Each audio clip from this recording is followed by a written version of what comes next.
morning, everyone. I'm Jason Marzek, Director of the Adrian Arch Latin America Center at the Atlantic Council. And I'd like to start off by recognizing Adrian Arch, who is with us today. Adrian is a visionary who cares so deeply about the region and is not only the founder of this center, but also of our Adrian Arch Rockefeller Foundation Resilience Center, and also serves as Executive Vice Chair on the Atlantic Council Board of Directors. Welcome, Adrian. As a visionary center, it is only fitting that we will get out our crystal balls today and look at what might the year 2035 bring for China's trade with Latin America. Today's discussion complements a new report that we're launching today called China-LAC Trade 4 Scenarios in 2035. This report moves beyond the headlines, and instead we look at what might be driving the headlines 15 years from now.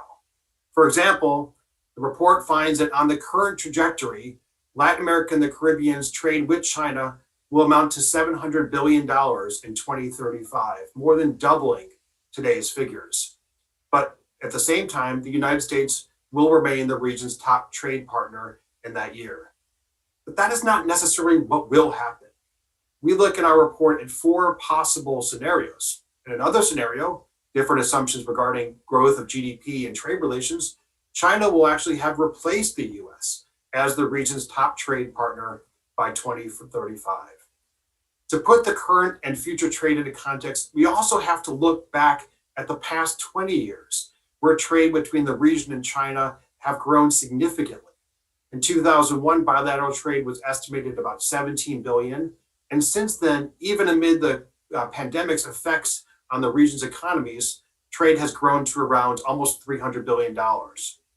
China has become the top trading partner for key US allies such as Brazil, and is also among the top 3 partners for Mexico and Colombia.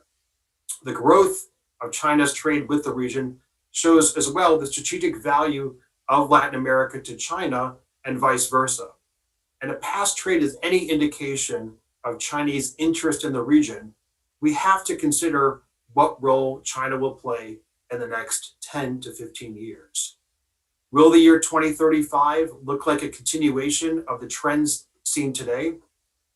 Might China overtake the United States and emerge as the region's top commercial partner, and what might be the implications? And would the region's current trade deficit with China increase or decrease? These are just some of the questions our new report and today's discussion will explore. To discuss these and the future of our China's trade relations with the region, we have an incredible lineup of speakers today. And I want to start off by thanking HSBC, whose generous support made this report possible. And today I'm delighted that Katya Buasa, who is the Vice Chair for HSBC Banking Americas, and also consistently named as one of the most powerful women in finance, is joining us as a speaker. An additional thank you to 2 of the 3 report co-authors who are here today, Dr. Tatiana Praceres. She's a senior fellow at the University of International Business and Economics, and is also Brazil's former Secretary of Foreign Trade. And also our own Pepe Zhang in the Adrian Arch Latin America Center, who leads our China work, will be today's moderator. I'm also incredibly pleased to welcome to the Atlantic Council, in his first speaking engagement as a new member of the Adrian Arch Latin America Center Advisory Council, Minister Felipe Larraín. Minister Larraín twice served as Chile's Minister of Finance. He is currently a professor of economics at the Universidad Católica de Chile in Santiago. He's a member of the Lancet COVID-19 Commission and also a member of the UN Leadership Council for Sustainable Development.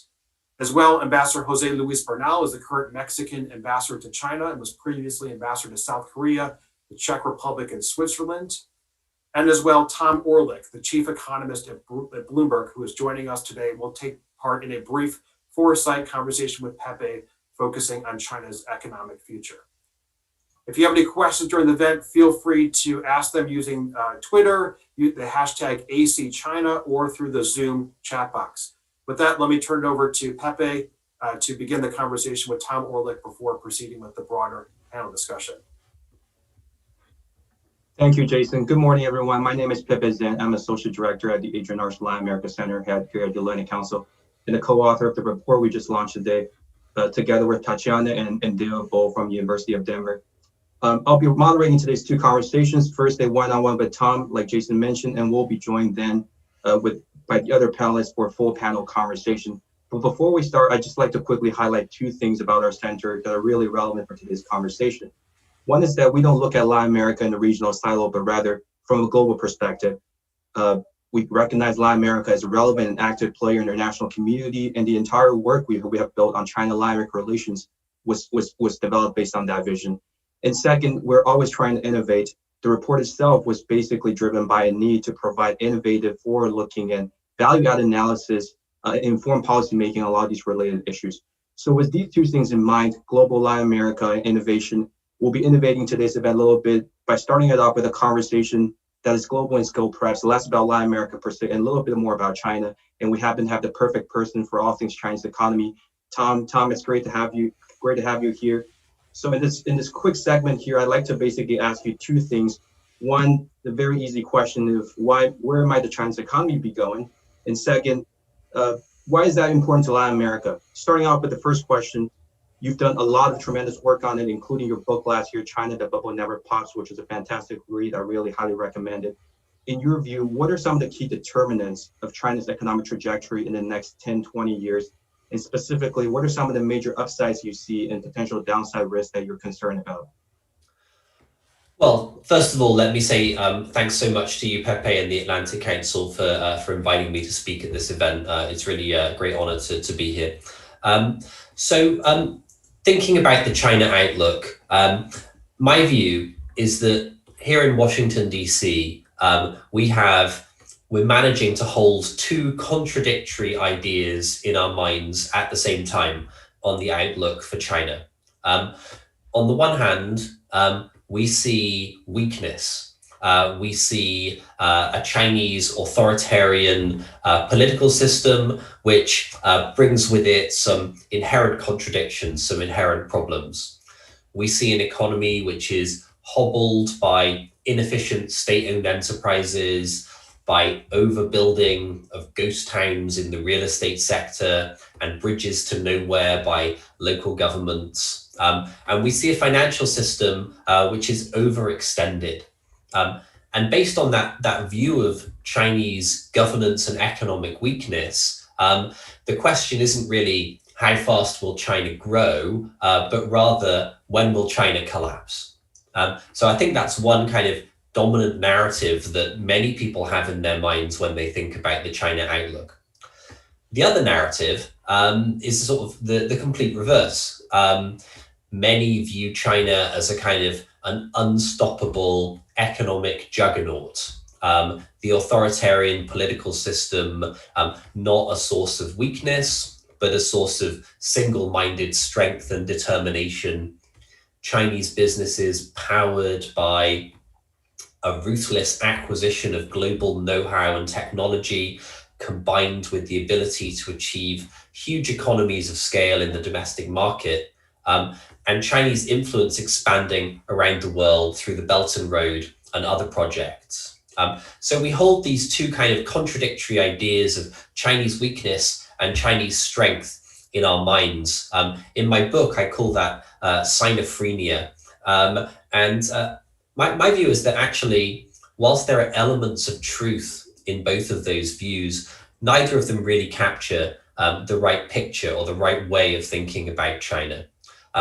As we saw in the COVID year, and we can think about COVID as a human tragedy, but also as a kind of stress test for economic and governance systems. As we saw in the COVID stress test, China's governance, China's economy, China's financial system isn't weak. It's not about to collapse. But as we also saw in the COVID year, there are limits to Chinese influence. I'm sure many of you will have seen the Pew opinion polls, which show a sharp increase in unfavorable views of China in the United States and around the world. And I'm sure many of you will also have seen the government in Washington, D.C., the government in the UK, the government in Australia, and governments around the world changing their behavior to hedge against the perceived risk of increased Chinese geopolitical power. So where does that leave us? Well, it leaves us in a kind of a messy in-between space. China's not going to collapse. I think a reasonable base case is close to that set out in the scenarios in your report, Pepe, where China continues growing at a 4-5% pace. And that means that by 2030, China is overtaking the United States. And in the 2030 to 2040 decade, China emerges as the biggest economy in the world. But even on that, even as China kind of claims top spot in the global GDP rankings, I think there's going to be quite severe limits on China's global influence. People say that China is going to be old before it is rich. I think a different formulation would be to say that in the next 20 years, China may well become rich, but I doubt with its current political model in place that it will be loved. Thank you, Tom. Just a lot of great points. And I think on the demographics point, the census released earlier this week is something that a lot of folks have been looking at. An interesting point about GDP versus influence and the economic foresight. Let me just ask you a quick follow-up question. As I mentioned, as someone that follows China's place in the world and its growth, very quickly, why is that important for Latin America? Our audience traditionally from our Latin America Center is more Latin American watchers, perhaps less well-versed in some of the China issues. Why should policymakers and businesses in the region follow these developments? Okay, well, I'm sure everyone wants to get forward to the panel discussion and hear from the other great participants you have, Pepe. So let me just hit that really briefly. The first point is, as China's economy grows and probably in the next decade claims the top spot in the global economic rankings, China's importance as a source of demand for Latin American exports, a source of funding for Latin American infrastructure and industrial projects is going to grow. Now, at the same time, we're going to see a transition in China's economy, a shift from an economy driven by industry and investment to an economy driven by services and consumption. And that transition is also going to be consequential for Latin America. Not such great news for Brazil's iron ore mines or Chile's copper mines. Better news for Brazil's soybean manufacturers and Argentina's beef producers. And then the last point I would make is that as China rises, we are entering and will continue to be in a period of intense competition between China and the United States. And that too has implications for LATAM. A positive way of thinking about it is that we might see a situation in LATAM which looks a bit like the situation in ASEAN, Southeast Asia, right now. In Southeast Asia, we have China and Japan competing for influence, both pouring money into the region. And so countries there are benefiting as China and Japan try and outbid each other. Maybe we could see something similar happening in Latin America, with China and the United States competing to offer trade deals and investment deals to countries in the region. A less positive way of thinking about it, and something which I think is plausible on a 10 or 20-year time horizon, is that we could see a bifurcation of the global economy. We could see China and the United States entering something that looks like a Cold War and forcing other countries to pick a side. You can participate in a US-centered supply chain, or you can participate in a China-centered supply chain, but you can't participate in both. And if that happens, that too, I think, would have very far-reaching consequences for Latin American economies. Thank you, Tom. So many great points again. The point about China's economic rebalancing domestically is something we try to explore quite a bit in this report in terms of implications for Latin America. And hopefully we'll be able to come back to the point about US-China relations and what that means for Latin America later on in the conversation. Thank you so much for your insight and also foresight. So let me now bring in the other panelists to continue this forward-looking conversation. But before getting or staying in the future, as Tom has provided a lot of thoughts on this, let me just bring us back to the present for a moment and also gear the conversation a little more towards Latin America. And my first question is to you, Katja. Trade, as you know, is an important focus of this report and this event. I'd love for you to give us a regional overview of what Latin America has been doing with China in terms of trade. And please feel free to highlight what you consider interesting, whether that's specific countries, sectors, trends. Thank you so much. Thank you, Pepe and Jason, for having me, and Adrian for making all this possible. I'm delighted to be here. I think Tom highlights a lot of good points, but let's bring it back to the present. Today, unlike other countries and regions from Latin America, we are not seeing a change of sentiment towards China. If you look at countries like Chile, Brazil, and Peru, mainland China remain their #1 export destination, and ever so growing for other places like Colombia and Argentina. Probably the exception is Mexico, because it can afford, not to be on that corridor, given its agreement, NAFTA renewal with the United States. So the pandemic sharply slowed down FDI investments from China into the region. That's a fact in 2020. However, trade held steady, and for the reason I just mentioned. Those are partners. This is not a one-off. This is something we expect to continue in the future. We saw similar numbers, about 135 from LAC to China, and 160 billion China into LAC. So holding pretty steady. And driving these results is the economic stimulus of China led to more construction and more need for iron ore and copper, but as well the trends continue on soybeans, and a new trend that we started to see pre-pandemic and has held steady and is giving a boost to trade is protein. This is something that Tom mentioned. China is diversifying its supply of important protein like pork for the country, but also I was in China before the pandemic, and one of the things that is growing is actually their consumption of meat. So this is something that is new for the country. And Latin America is a perfect place when you look at beef and other proteins. So those are trends that have started pre-pandemic and will continue. So we don't expect to see any slowdown in trade. We think that for a while, iron ore and copper, as well as soybean, will remain the dominant drivers of exports. So you see countries like Brazil, Chile, Peru, and Argentina driving that. But as China looks for more for different products, we can see other countries also stepping up, especially on the protein side. I think actually Minister Larian can comment that one of the growing trends is China's thirst for Chilean wine and for cherries.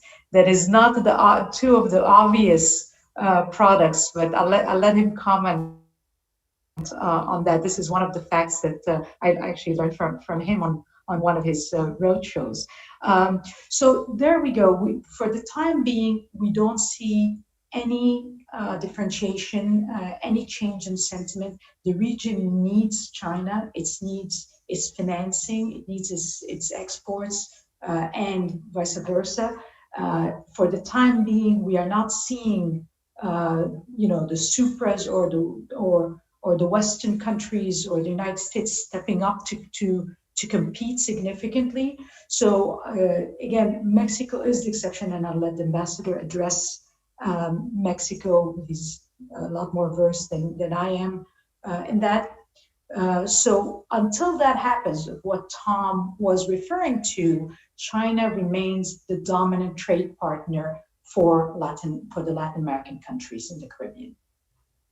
Thank you, Katja, for that very comprehensive overview. And we'll get into the Mexico case with the ambassador and the Brazilian case with Tatiana in a little bit. But I would just love to have Minister Larraín jump in on Chilean wine and cherry. And it's also late in China, so folks need a nightcap. Minister Larraín, any quick comment on the Chilean products? You're on mute. Now I am.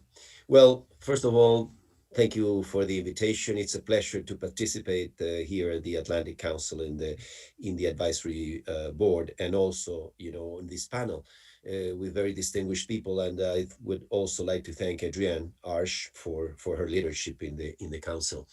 The issue with Chile and with Latin America and China, just on reflecting on Tom and Katya's points, is that we have very different and diverse situations in Latin America. We have the countries, you look at the average figures, and that's one thing. And you look at the situation of the countries that are more exposed to China, and what you are saying that will happen to Latin America by 2035, will China be the main trading partner? China is already the main trading partner for some of these countries. In particular, the cases of Chile. Chile is the most exposed country in Latin America. About 40% of our exports in 2020 went to China. And you see that the case of Peru is very close by. And then a little bit below is the case of Brazil. So you have the cases of Chile among the main economies of the region: Chile, Peru, and Brazil, in that order,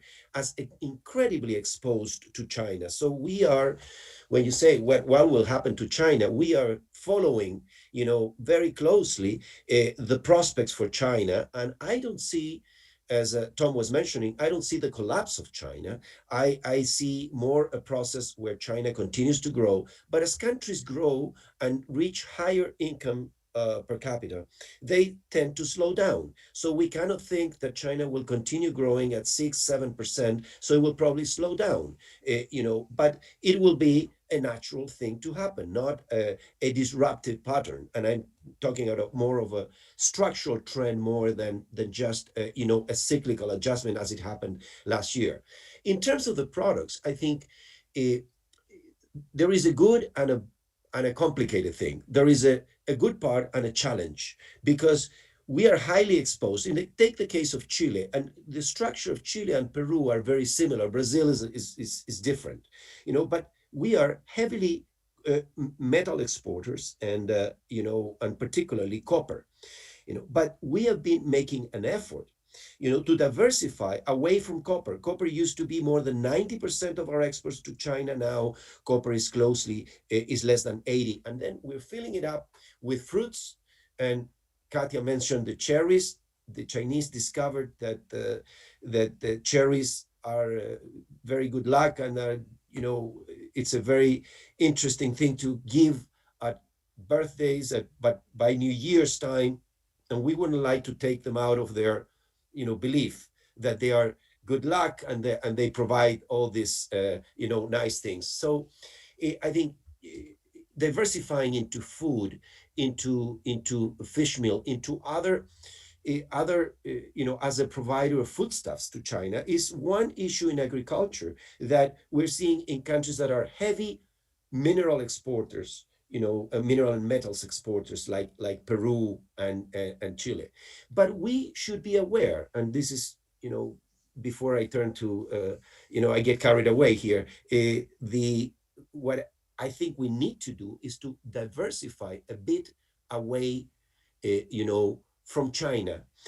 In some products, we are extremely dependent on the Chinese market, and we should look at other countries, at other economies that are growing. And I mentioned the case of India, the case of Indonesia, the case of Russia, and also Africa, because depending a lot in one country, when you say this in the report, you say that it's good that the US and China get more, that you balance more, the trade, and that you don't depend so much on the US. Well, some of the countries, we are depending so much on China right now that we need to look into diversification as a policy, as an option, as a very important goal in the next few years. It's not that we cannot do away with the Chinese market. The Chinese market is absolutely essential for us. But when you have 40% of your exports in one market, it's a cause for it's a big challenge and it's a cause for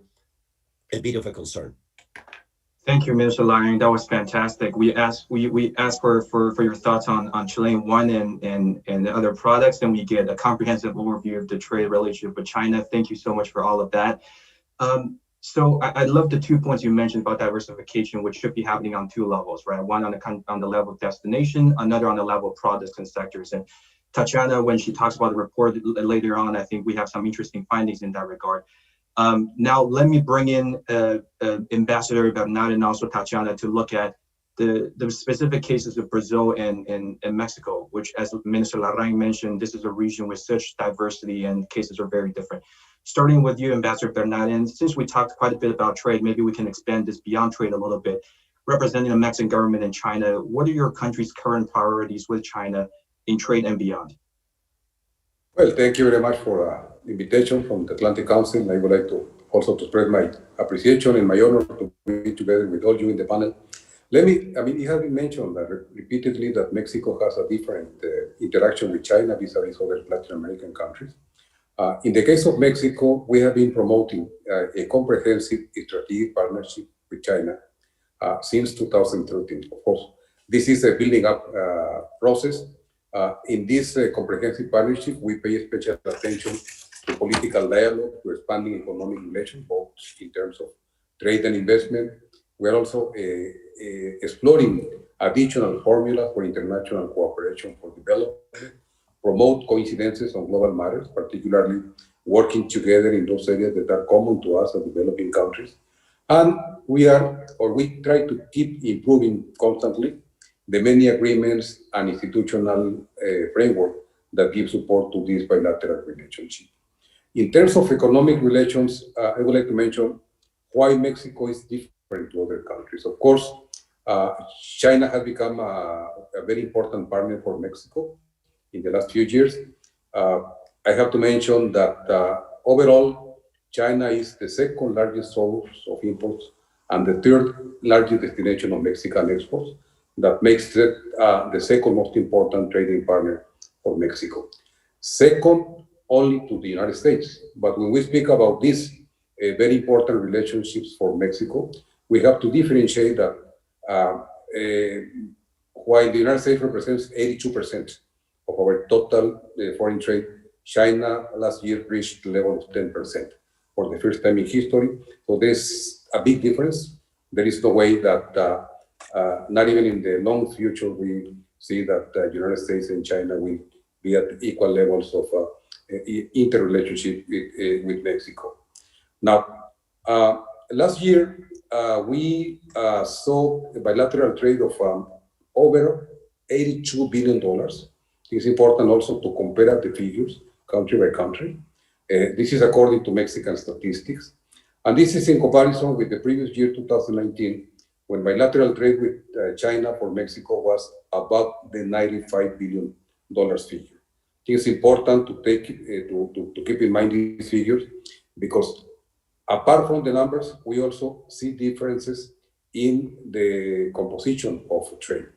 Of course, we're looking at a very rapid increase, as Katia mentioned, in beef, in pork, in fresh produce in general. But we have to say that in the case of Mexico, this part of trade is only about 12 to 15% of the total trade. Most of our trade, imports and exports with China, have to do with industrial inputs. So these are products for further industrial processing, particularly in Mexico. And this has to do, of course, with the increasing presence of Chinese companies trying to relocate, trying to take advantage of the competitive advantages of Mexico. And also, there are some Mexican companies that are investing in China because of the strategic value chains that the two economies are building up in the context of the openness and increasing competitiveness of the Mexican economy. When we look at the numbers for investment from China into Mexico, numbers are not very high. What is important is the recent trend. In the last 2 years, we have seen that more than 900 new companies have been incorporated in Mexico with the Chinese capital. I think this is a very important trend. And more, we see that these new investments have to do not with projects of infrastructure that, as it has been seen in other Latin American countries, but they are more related to industrial projects. They are increasing their presence in industrial parks, in industrial regions in Mexico, in the most sophisticated sectors. And that has to do also with the openness of the Mexican economy and the increasing integration of Mexico in the North American economy.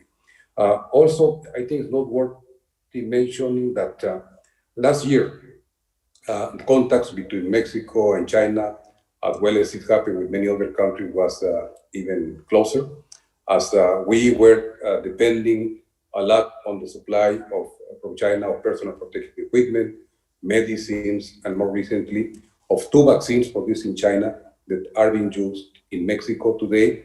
So I think this is a very important sector, health, an increasing relationship that I guess will happen also everywhere else in Latin America and the Caribbean. And we try to keep this collaboration not only, as I mentioned before, centered on trade, not only in investment. We covered many other fields together with China in the areas of science, technology, education, joint research programs, which are increasing. Before the pandemic, of course, tourism, we are expecting to recover very soon. And we are building also on the new networks for transportation that will be crucial for the recovery process, and also working together with Chinese government, with Chinese companies, with the different regions, and with the many actors in Mexico, so that we can, from now on, give an added impetus to the post-COVID expected economic recovery. These are the areas in which we're working together with China right now. Thank you, Ambassador. That was very helpful. And I thought the point about reshoring, nearshoring investment is very interesting. And hopefully we'll come back to the investment point a little bit. Tatiana, I'd love to get your thoughts on the Brazil specific case study here. And if you prefer, feel free to give us a quick breakdown of the report you just put out. Okay, well, let me start by thanking the Atlantic Council, Adrian Arce, Jason Marzak, and Pepe Zhang for the opportunity to not only participate in this event, but also to co-author this report. Let me start with Brazil. I would like maybe just to be brief here to echo what Katia said about the economic importance of China in the region, but more specifically in Brazil. China has been Brazil's largest trading partner for over a decade now, and even last year with COVID and everything, China's share as a destination of Brazilian exports reached unprecedented levels. In addition to trade, there's FDI, there's financing. So from an economic perspective, it is an increasingly strong relationship. From political perspective, though, there has been a great deal of noise, I would say, but so far, this negative rhetoric hasn't translated into concrete actions. Trade is going well. Last time I checked, around 85% of vaccines administered in Brazil were from Sinovac. But the issue is that Brazil's relations with China have become part of the Brazilian internal politics, and that can be very tricky, of course. It has been so, I think, since Bolsonaro took office, but that trend has been accentuated with COVID and now with COVID vaccines.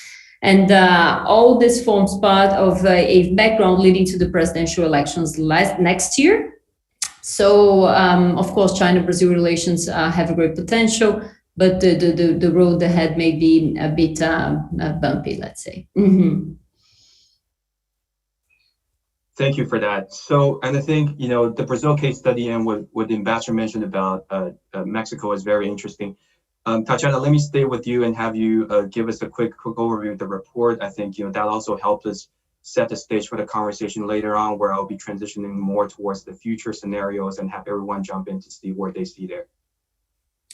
Great. So let me start by acknowledging David Bowe and then you, Pepe Zhang, as co-authors of this report. We looked at 4 different scenarios for LAC trade, for China-LAC trade relations in 2035.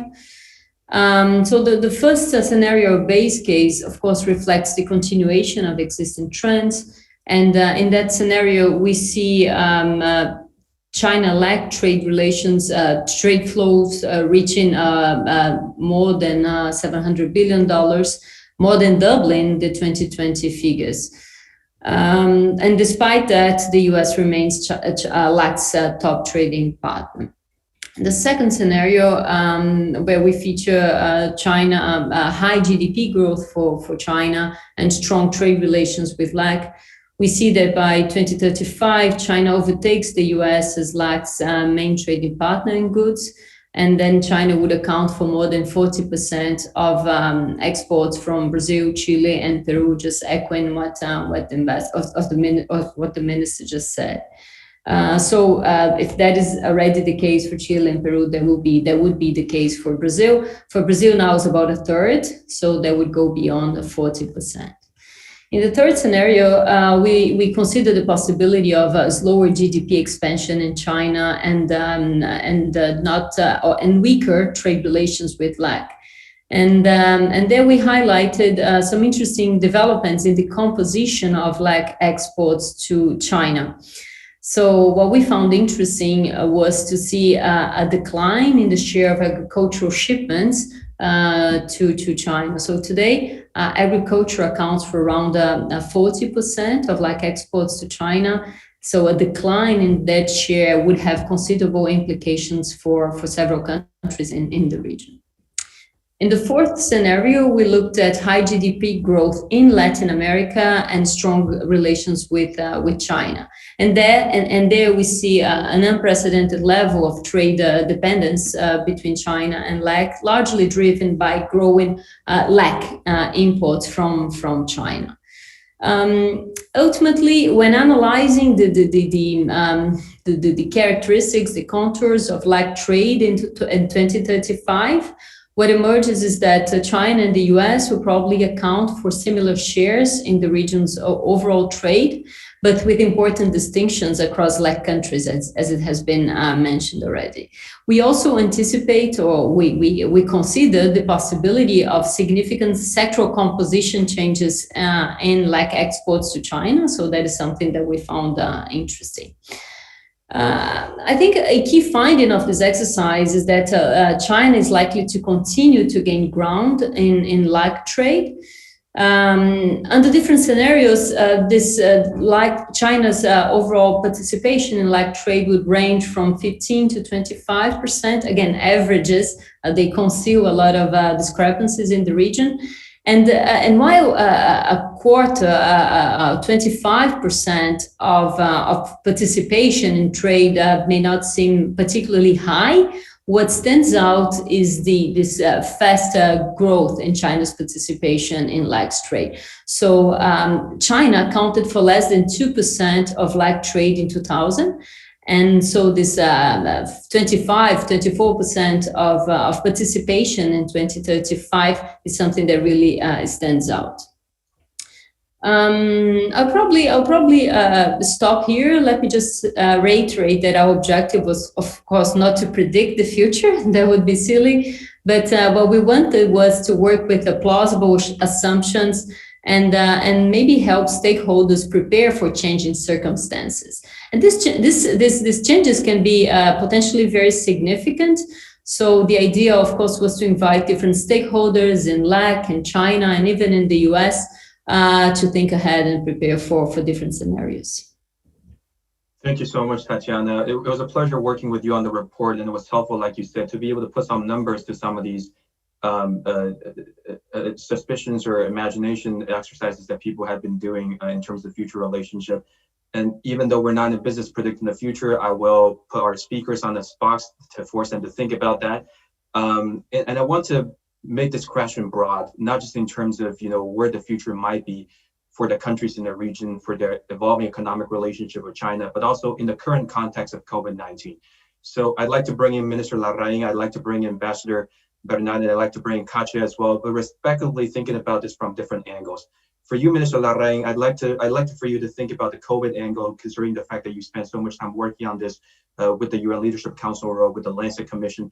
Think about, where China-Chile or China-LAC relations stands in the context of COVID-19, and given that the region has been disproportionately impacted by the pandemic, how we can get to a better future and what role China might play there. And then I'll go to Ambassador Bernard to talk about the Mexico case study in terms of its future relationship with China, which you already touched upon. And I'll turn over to Katja, mostly focus on investment side of things, the future of investment coming in from China into Latin America. But we'll start with you, Minister Larraín. Thank you very much, Pepe. Well, I think this is very thought-provoking, the report we're looking at and the situation. Let me just start by saying that Latin America has been one of the regions most hardly hit by COVID in the world. And that if you look at the situation of 2021, where the region is recovering, that we won't completely recover. We have to wait until 2022 to recover to the pre-COVID levels. The region declined by about 7%, GDP declined by about 7% in 2020, and it will grow a little over 4% in 2021. So we won't recover pre-COVID levels. In this situation, the biggest strains for the region and the biggest challenges are to continue the support of families and the vulnerable groups and the SMEs, the small and medium-sized enterprises that have been suffering so much with the pandemic, with the restraints on mobility that have been put in place by several countries, understandably, but that have a big effect on the economy. So what are we looking at? We're looking at the post-pandemic recovery and going into long-term growth. How do we, and there we can see a very important role for China. We need China to continue growing, to continue growing strongly, because it is, for many countries in the region, the most important trading partner right now. As we mentioned, the cases of Chile, Peru, and Brazil stand out, but several other countries are, in particular markets, are looking at China with increasing interest and with increasing importance. So we need China to continue growing, to continue being such a heavy demand for our products. It is interesting that in one of your scenarios, you're saying, okay, we need to shift a bit away from agriculture. Agriculture is such a big part of the exports from Latin America to China right now. Well, that is not the case for Peru, for example, and Chile, where mineral and metal exports are more important. So we need to diversify away, not from agriculture, but from mineral exports to, say, agriculture, foodstuffs, and other industrial products. So it's not only a diversification of countries, of markets, but also diversification in the basket of goods. And of course, wine comes as one of the staples, as the goods that we can produce very efficiently and very nicely here in Chile. On the issue of then investments, even at the time, and even with Katia is right in that some of the FDI slowed down during the pandemic, but we've had some major investments in countries in the region by China, for example, in the utilities sector, not just industrial or in some cases, mineral exports, but utilities. One of the largest companies, for example, in Chile was bought by China. So having this increased FDI inflow is another way in which China is playing a role during the pandemic and in the post-COVID era. And I would also have to mention vaccines. Some of our countries have, for example, in Chile, the main vaccine is Sinovac, coming from China. So that is a very important aspect in which China has been present with a very big export of vaccines to the region and to some particular countries in the region, which has given us the opportunity to have, in the case of Chile, close to 40% of our population already gotten 2 shots, 2 vaccine shots, so already inoculated against the virus, which is a very important aspect as well.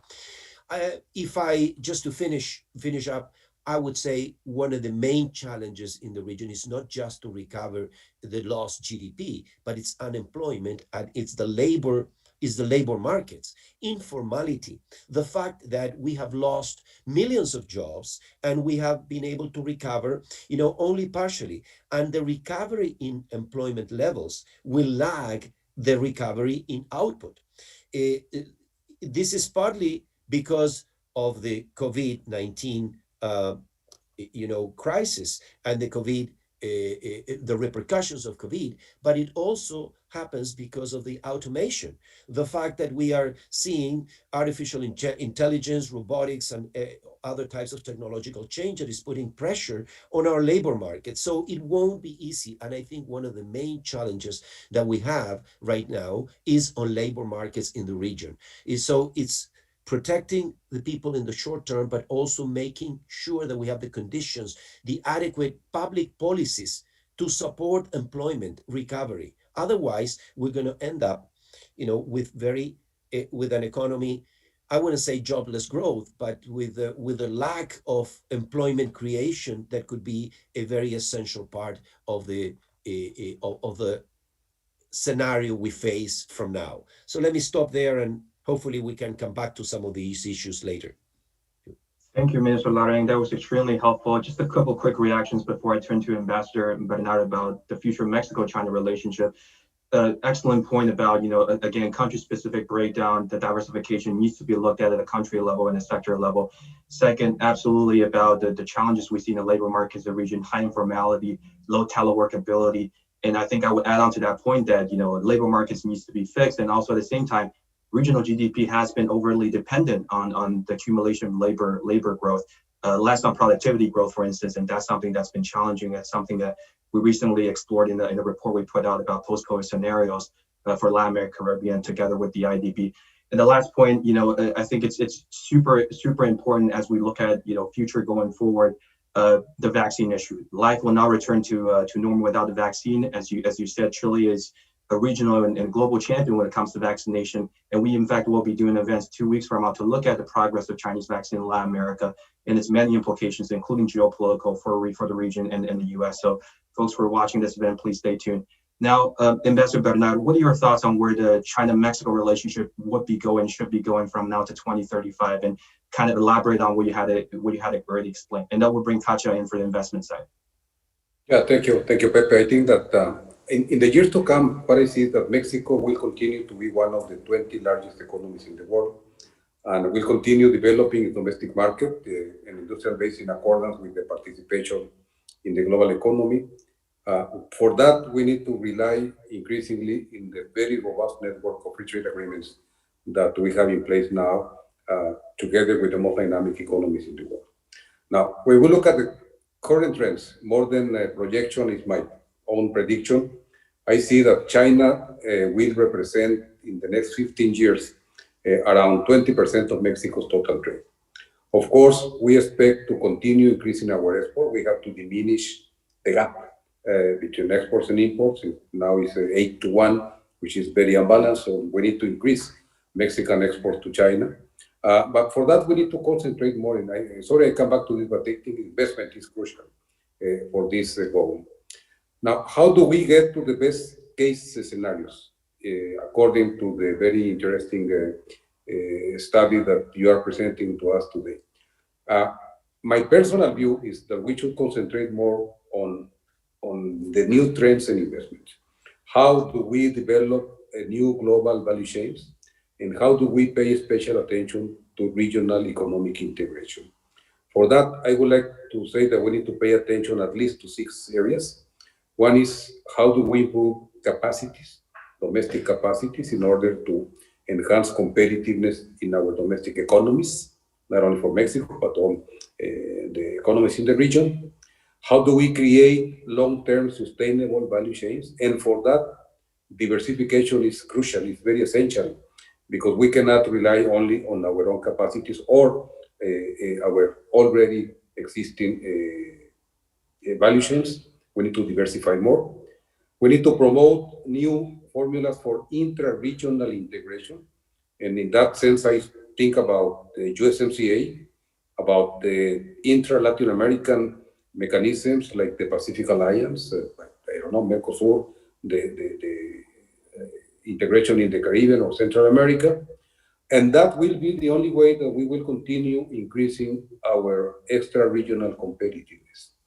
Also, we need to pay attention to integration mechanisms that are working in the Asia-Pacific region. Particularly, I think it's very important that we follow up on RCEP, how it is implemented, how is the future of the CPTPP and other mechanisms, the other formulas of integration that are taking place in Asia, like the trilateral agreement, China, Japan, South Korea, or the improvements in ASEAN and the participation of Eastern regional countries in the different mechanisms of cooperation in this region where I am now in China. And we need to follow, this is very important for everybody, we need to follow very closely the trends of growth, technological progress, and openness vis-a-vis closeness of China in the years to come. I think that this is the work that we perform every day in our embassies.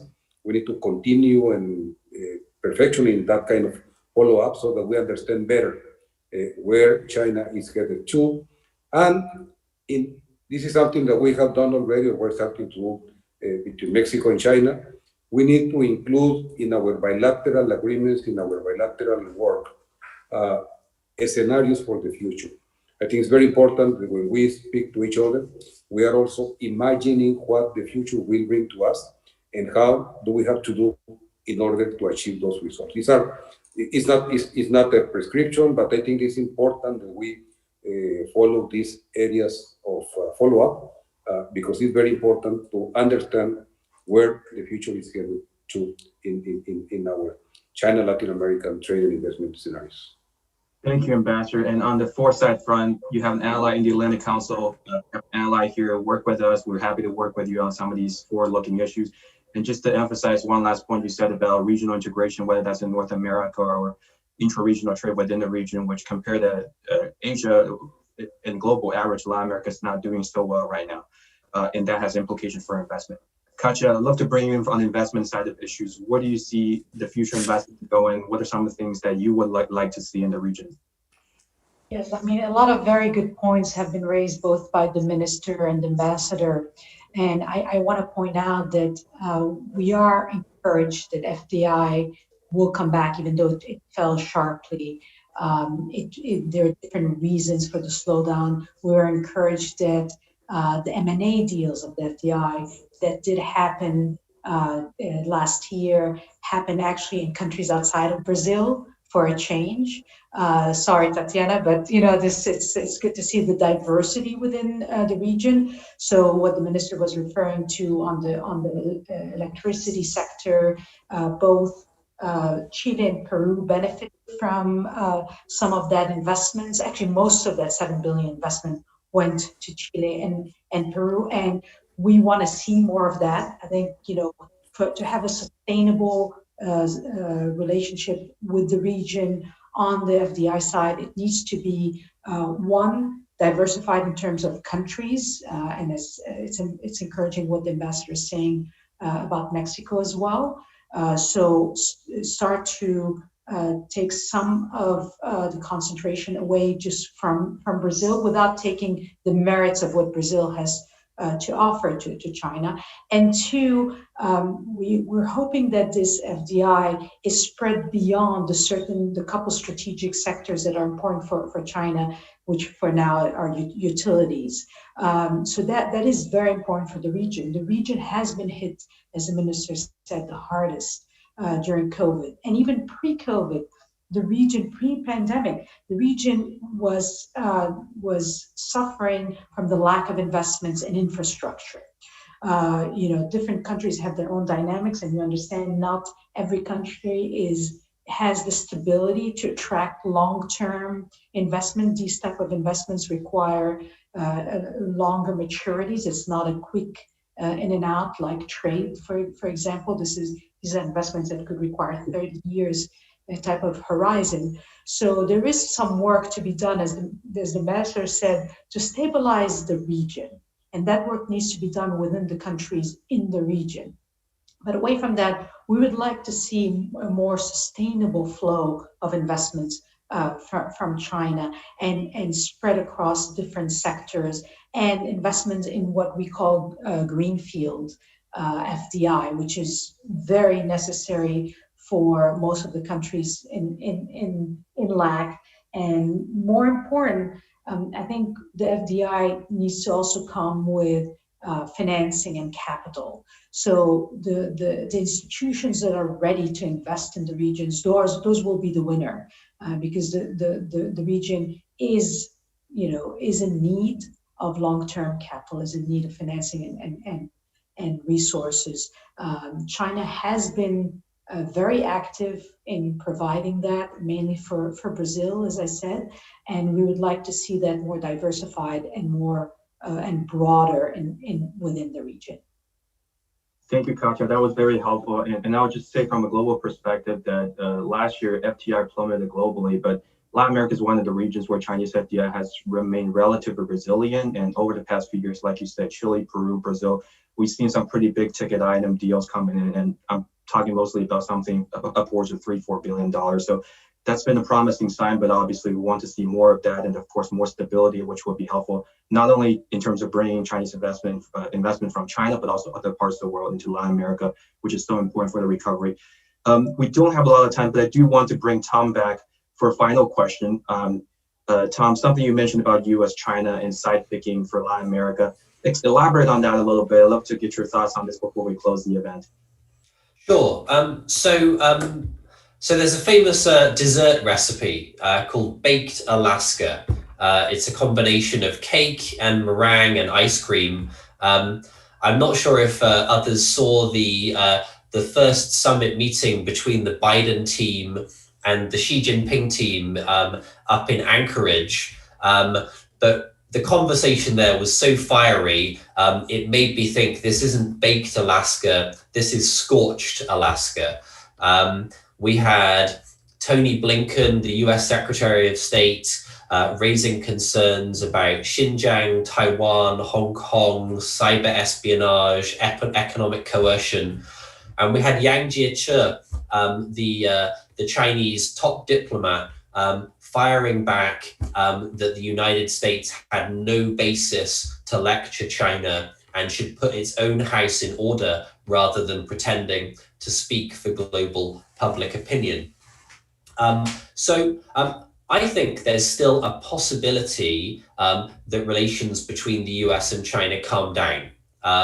There's a Chinese phrase, 办好自己的事, do your own work well, right? And China and the United States both have a lot of things they need to do at home.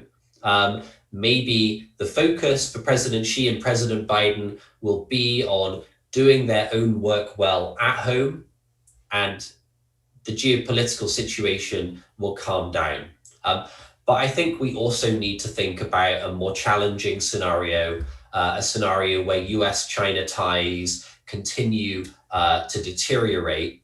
Now, if that's the scenario we move into, if we see a bifurcation between China and the United States, it has important implications for Chinese growth, for US growth, and also for the structure of global supply chains. In an extreme scenario where we see a bifurcation of global supply chains, I can actually see some positives for Latin America. It is natural for Mexico to play a very significant role as a manufacturing base for Latin America and the United States. If we move into a world where China and the United States are shifting apart, I can see Mexico and other Latin American countries having an opportunity to move more into that manufacturing space and potentially tap some opportunities. Thank you, Tom. Unfortunately, we have to end the event right now, but this obviously warrants a separate conversation about US-China relations, what that means for Latin America. Thank you so much for our insight. At the Atlantic Council, we start the event with Chilean wine and cherry, and we end with Baked Alaska. So please welcome back. There's going to be a lot of good stuff for everyone. Thank you so much for all the speakers for joining, and thank you everyone on my team, Wazimola and Eva Lagifaba, especially for supporting this event. Adrian, thank you for being with us, and also David, my co-author. Have a great rest of the day. Thank you.